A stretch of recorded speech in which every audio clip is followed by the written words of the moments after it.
the man nobody feared in the early 1970s. Ted Bundy was not the kind of man people were afraid of. He was polite intelligent and well-spoken. He dressed neatly, smiled easily, and seemed trustworthy. Friends described him as ambitious and charming to the outside world. He looked like someone with a bright future, not a man who would become one of the most notorious killers in American history. Bundy was born in 1946 and grew up struggling with identity and control. Outwardly, he tried to build a respectable life. He attended college, worked in politics, and even volunteered for community causes. He knew how to say the right things and how to make people feel comfortable around him. That ability would later become his most dangerous weapon. In 1974, young women began disappearing in Washington state.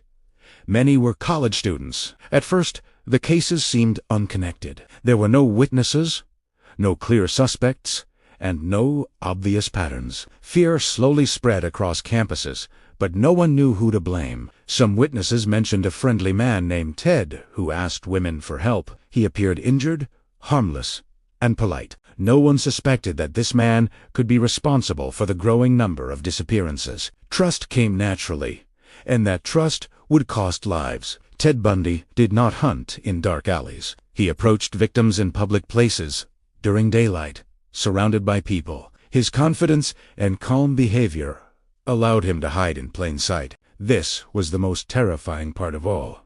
The killer did not look like a monster. He looked like someone you might help. And that is how the story truly begins. Hunting in plain sight. By mid-1974, disappearances across Washington state were no longer random. Young women were vanishing near college campuses, beaches, and public parks. Fear was spreading, but the danger still felt distant until survivors began to speak. Several women reported encounters with the same man. He introduced himself as Ted. He was polite, calm, and appeared injured. Sometimes his arm was in a cast. Other times he walked with a limp. He asked for small favors, help carrying books, loading a sailboat, or reaching his car. His weakness disarmed suspicion. Ted Bundy understood something terrifying about human nature. People want to help, especially when the person asking looks clean, educated, and harmless. He used that instinct with precision. Once trust was established, Bundy struck quickly. He attacked, without warning, overpowering victims before anyone nearby realized what was happening. He often committed these acts in broad daylight, surrounded by people, a boldness that confused investigators and delayed his capture. Police struggled to connect the cases. Bundy moved between locations, sometimes across state lines, leaving little physical evidence behind. At the time, communication between law enforcement agencies was limited, and the idea of a single man committing crimes across multiple states seemed unlikely. As missing persons reports increased, sketch artists created composite images based on witness descriptions. The face looked ordinary. It resembled thousands of men across America. Meanwhile, Bundy continued living a normal life. He attended classes, dated women, and followed news reports about the very crimes he was committing. To him, the attention was not frightening. It was empowering.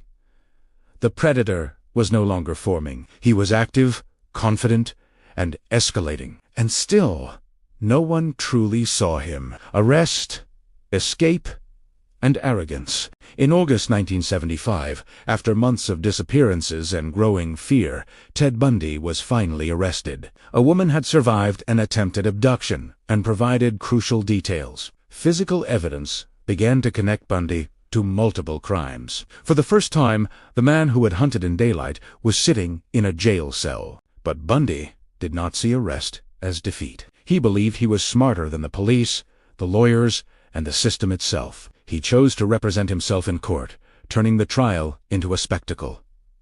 Cameras followed his every move. He smiled, joked, and addressed the jury with confidence. To some watching, he still seemed like the intelligent young man from earlier reports, not a violent criminal. Behind the scenes, Bundy studied law books and searched for weaknesses in security. His confidence grew into arrogance. In 1977, during a court appearance in Colorado, he made a shocking move. He jumped from a courthouse window and escaped. He was caught days later, But the message was clear. Ted Bundy believed rules did not apply to him. Then, months later, he escaped again. This time, he disappeared completely. Bundy fled across the country to Florida. While authorities searched, he lived under the radar, watching news reports about himself. The freedom fed his sense of power. But something had changed. His control was slipping.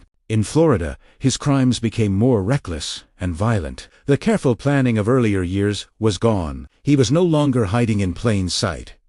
He was unraveling. The man who once relied on charm and patience was losing both, and his final downfall was approaching. The mask comes off. Ted Bundy's time in Florida marked the beginning of the end. The control and patience that once defined his crimes were gone. In January 1978, a series of brutal attacks shocked the state and horrified the nation. This time, Bundy left behind witnesses, survivors, and physical evidence. The man who once planned carefully was now acting on impulse.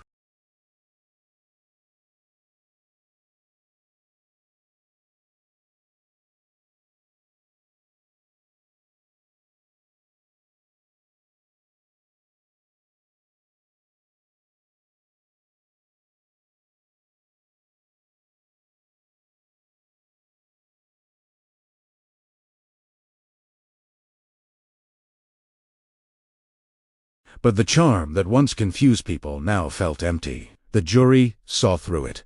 The mask was slipping. As the trial continued, the public watched closely. Television cameras captured every moment. The man who once appeared calm and intelligent now showed flashes of anger and desperation. When evidence mounted, Bundy shifted blame to society, to media, to anything except himself. The verdict was swift. Ted Bundy was found guilty and sentenced to death. The courtroom fell silent as the reality of his crimes finally caught up with him. For the first time, Bundy was no longer in control. The image of the perfect man had completely collapsed. What remained was the truth. Not a misunderstood genius, but a violent predator who had used manipulation to hide in plain sight. The story was almost over, but the damage he caused would last far longer than his sentence. A legacy of fear. Ted Bundy was executed in January 1989, nearly 15 years after his crimes first began. By the time his life ended, the damage had already been done. Dozens of families were left without answers, and an entire nation was forced to confront an uncomfortable truth about evil. Bundy's case changed how Americans viewed crime and safety. He did not fit the image people expected of a killer. He was educated, articulate, and outwardly normal. His appearance allowed him to move freely, to gain trust, and to avoid suspicion. The realization that someone like him could exist altered public awareness forever. Law enforcement also learned hard lessons. Bundy's ability to operate across multiple states exposed serious gaps in communication between police departments. His case helped shape modern criminal profiling and improve coordination between agencies. Investigators began to understand that behavior, not appearance, reveals danger. In his final years, Bundy gave interviews in which he spoke about violence in abstract terms. He often tried to distance himself from responsibility, framing his actions as something that happened rather than something he chose to do. For many, these interviews were a reminder that manipulation did not end with his crimes. Today, Ted Bundy's name remains one of the most infamous in true crime history. But his story is not about fascination or fame. It is about awareness. It reminds us that predators do not always look threatening. Sometimes they appear friendly. Sometimes they ask for help. And sometimes they rely on trust to do the most harm. True crime exists, not to glorify violence, but to understand it so it can be recognized, prevented, and never repeated. This is why the story still matters.